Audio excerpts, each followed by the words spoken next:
stop. The most dangerous headline of the year wasn't about a war, and it wasn't about an election.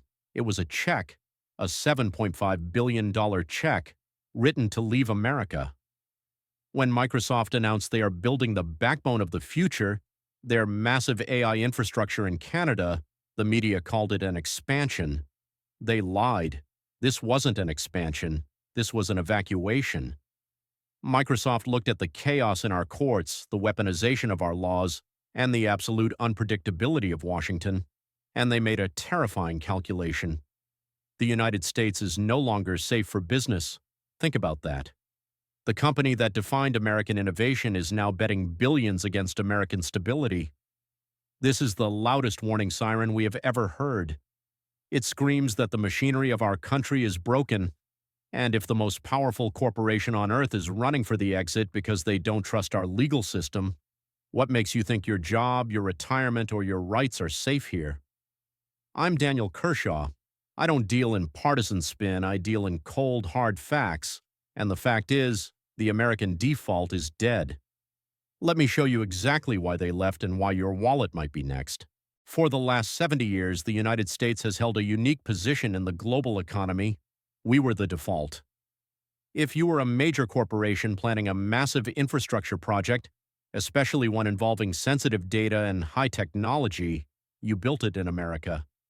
You might open a satellite office in London or Tokyo for sales, but the heavy infrastructure, the servers, and the intellectual property stayed here.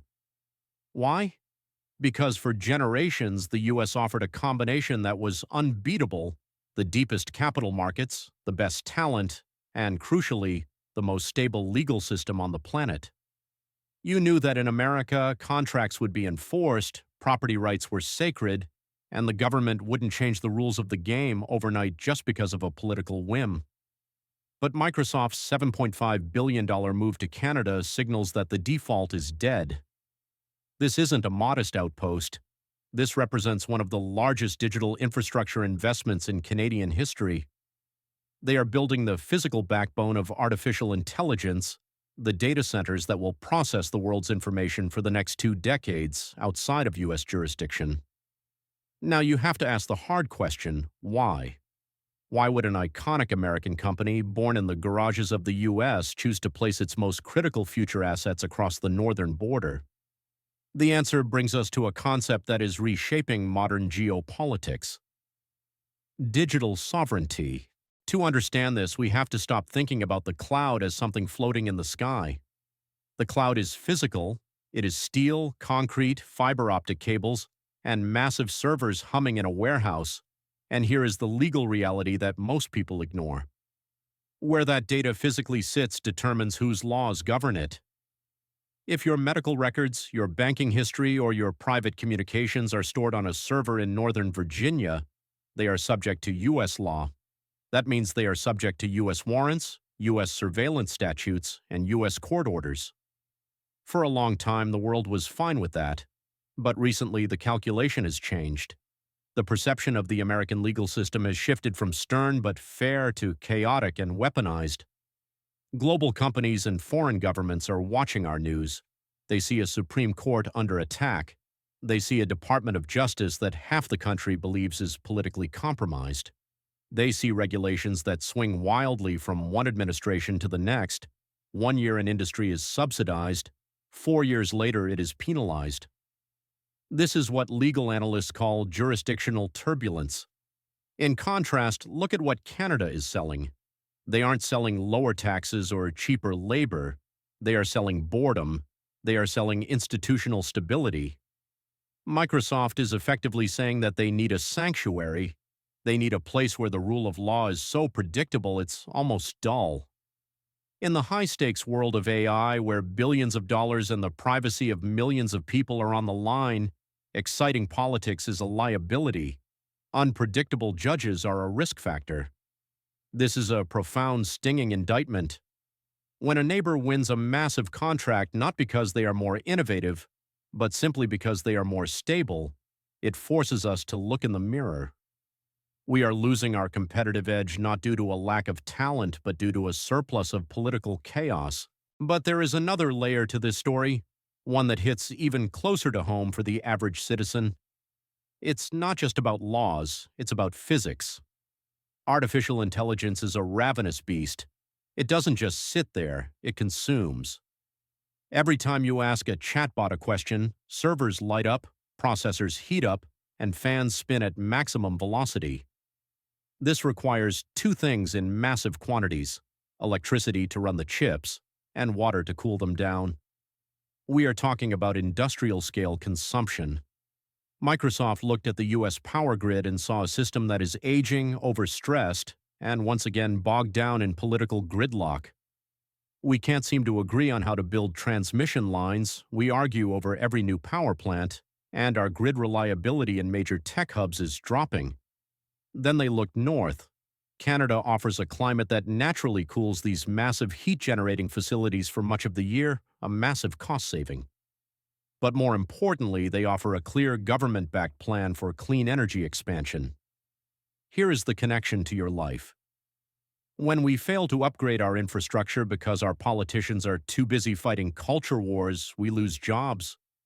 Those data centers require thousands of construction workers, HVAC specialists, electrical engineers, and security personnel. Those are high-paying trade jobs. By exporting this infrastructure to Canada, we are effectively exporting those paychecks, and we are also exporting the tax revenue. That $7.5 billion investment generates property taxes that pay for Canadian schools, Canadian roads, and Canadian hospitals instead of yours. This is the tangible cost of dysfunction.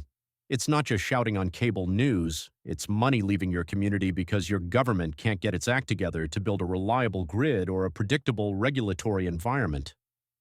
Now I want to introduce you to a term that Wall Street uses, which applies perfectly here: hedging. Hedging is what you do when you are worried about a crash. You don't sell everything, but you buy insurance. You diversify. Microsoft is hedging against the United States of America. Think about how extraordinary that statement is. For the last century, the U.S. was the hedge. People brought their money here when the rest of the world was scary. Now American companies are moving assets out because they fear the instability inside. This is a phenomenon we are seeing across the board. It's not just Microsoft. We are seeing it in semiconductor manufacturing, in pharmaceuticals, in finance. Boards of directors are sitting in conference rooms asking, what happens if there is a constitutional crisis in 2024 or 2028? What happens if civil unrest shuts down supply chains? What happens if the next administration decides to arbitrarily target our sector? And the answer they are coming up with is, we need a backup plan. Canada has positioned itself as that backup plan. Under a strategy that emphasizes institutional scaffolding, Ottawa has quietly signaled to the world, we might be smaller, but we are sane. They have aligned their immigration policies to attract the engineers we are turning away. They have aligned their privacy laws to meet European standards that the U.S. ignores. They are playing the long game. While Washington operates on a 24-hour news cycle, obsessed with the scandal of the day, Canada is operating on a 20-year infrastructure cycle. And in the world of heavy investment, the 20-year cycle always wins. So let's bring this back to you. Why should you, a regular citizen perhaps living thousands of miles away from these data centers, care about this legal and economic migration? Because this is a barometer for your own security. If the smart money, the people with the best data and the most to lose, is betting that the U.S. legal system is becoming unreliable, that impacts you directly. First, it impacts your privacy. As data centers move to jurisdictions with stricter privacy laws and clearer digital sovereignty, American citizens are left in a weird limbo. Our data might remain here, subject to a surveillance state that hasn't been meaningfully reformed in decades, while the rest of the world enjoys higher standards of protection next door. Second, it impacts your wallet. I mentioned the jobs and taxes, but think bigger. The strength of the US dollar, the value of your 401k, and the cost of your mortgage are all tied to the world's faith in America as a stable place to do business. If that faith erodes, if we become just another risky market, interest rates go up, investment goes down, inflation becomes harder to control. Third, and perhaps most disturbingly, it validates a broken political model. By engaging in constant partisan warfare, our leaders are actively driving away the future. When you see your local representative grandstanding on Twitter or blocking a bill just to own the other side, remember this video.